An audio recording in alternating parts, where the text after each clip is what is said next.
کملی میں لپٹنے والے، رات کو قیام کیا کرو مگر تھوڑی سی رات، یعنی نصف رات یا اس سے کچھ کم قیام کرو یا کچھ زیادہ، اور قرآن کو اچھی طرح ٹھہر ٹھہر کر پڑھا کرو۔ ہم ان قریب تم پر ایک بھاری فرمان نازل کریں گے، کچھ شک نہیں کہ رات کا اٹھنا نفس کو سخت پامال کرتا ہے، اور اس وقت ذکر بھی خوب درست ہوتا ہے۔ دن کے وقت تو تمہیں اور بہت سے شغل ہوتے ہیں، تو اپنے پروردگار کے نام کا ذکر کرو اور ہر طرف سے بے تعلق ہو کر اسی کی طرف متوجہ ہو جاؤ۔ وہی مشرق اور مغرب کا مالک ہے، اس کے سوا کوئی معبود نہیں، تو اسی کو اپنا کارساز بناؤ۔ اور جو دل آزار باتیں یہ لوگ کہتے ہیں ان کو سہتے رہو، اور خوبصورتی سے ان سے کنارہ کش رہو،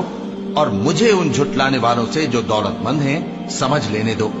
اور ان کو تھوڑی سی مہلت دے دو۔ کچھ شک نہیں کہ ہمارے پاس بیڑیاں ہیں اور بڑی زبردست آگ ہے، اور گلے میں اٹکنے والا کھانا ہے، اور درد دینے والا عذاب ہے۔ جس دن زمین اور پہاڑ کانپنے لگیں اور پہاڑ ایسے بھربھرے ہو جائیں گے جیسے ریت کے ٹیلے، اے اہل مکہ، جس طرح ہم نے فرعون کے پاس موسیٰ کو پیغمبر بنا کر بھیجا تھا، اسی طرح تمہارے پاس بھی محمد صلی اللہ علیہ وآلہ وسلم ایک رسول بھیجے ہیں جو تمہارے مقابلے میں گواہ ہوں گے۔ سو فرعون نے ہمارے پیغمبر کا کہا نہ مانا تو ہم نے اس کو بڑے دردناک انداز سے پکڑ لیا۔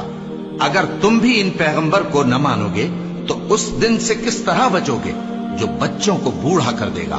جس سے آسمان پھٹ جائے گا۔ یہ اس کا وعدہ پورا ہو کر رہے گا۔ یہ قرآن تو نصیحت ہے، سو جو چاہے اپنے پروردگار تک پہنچنے کا راستہ اختیار کر لے۔ تمہارا پروردگار خوب جانتا ہے کہ تم اور تمہارے ساتھ کے لوگ کبھی 2/3 رات کے قریب اور کبھی آدھی رات اور کبھی تہائی رات قیام کیا کرتے ہو، اور اللہ رات اور دن کا اندازہ رکھتا ہے۔ اس نے معلوم کیا کہ تم اس کو نبھا نہ سکو گے، تو اس نے تم پر مہربانی کی، پس جتنا آسانی سے ہو سکے اتنا قرآن پڑھ لیا کرو۔ اس نے جانا کہ تم میں بعض بیمار بھی ہوں گے، اور بعض اللہ کے فضل یعنی معاش کی تلاش میں ملک میں سفر کریں گے، اور بعض اللہ کی راہ میں لڑیں گے، تو جتنا آسانی سے ہو سکے اتنا قرآن پڑھ لیا کرو، اور نماز قائم کرتے رہو، اور زکوٰۃ ادا کرتے رہو، اور اللہ کو نیک نیتی سے قرض دیتے رہو،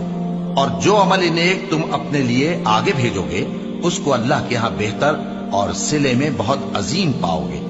اور اللہ سے بخشش مانگتے رہو، بے شک اللہ بخشنے والا ہے، مہربان ہے۔